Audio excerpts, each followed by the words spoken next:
बहुत पुरानी बात है।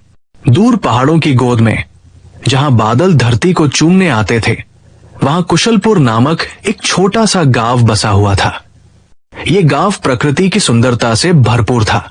इसी गांव के बाहरी छोर पर, जहां गांव खत्म होता और जंगल शुरू हो जाता था, वहां एक छोटी सी मिट्टी की झोपड़ी थी।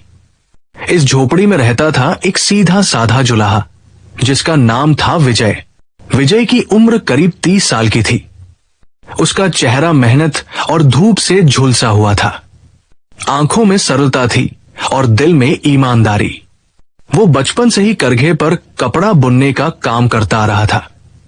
उसके पिता भी जुलाहे थे और उन्होंने ही उसे ये हुनर सिखाया था।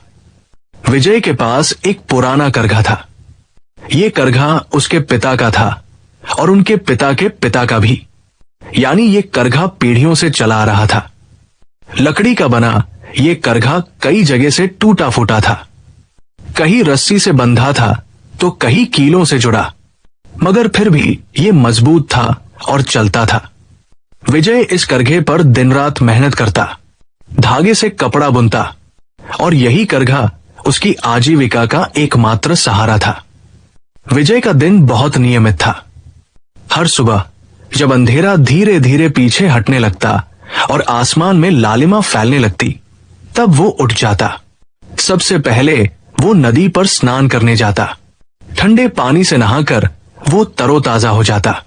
फिर घर वापस आकर विजय अपने करघे के सामने बैठ जाता। करघे की लकड़ी की सीट पर बैठकर वो धागों को संभालता, पैरों से पैडल दबाता और हाथों से धागे को आगे पीछे करता। टक टक टक टक टक टक। करघे की ये आवाज उसके घर की सबसे परिचित और प्यारी आवाज थी। ये आवाज सुबह से शुरू होती और देर शाम तक चलती रहती।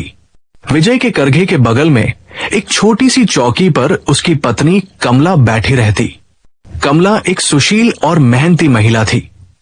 उसकी उम्र 25-26 साल की थी। सांवली सी, मगर चेहरे पर एक मीठी मुस्कान हमेशा बनी रहती। उसके लंबे बाल रोज चोटी में गुंथे रहते। माथे पर छोटी सी बिंदी और हाथों में पतली सी कांच की चूड़ियां। कमला सारा दिन विजय के काम में हाथ बंटाती।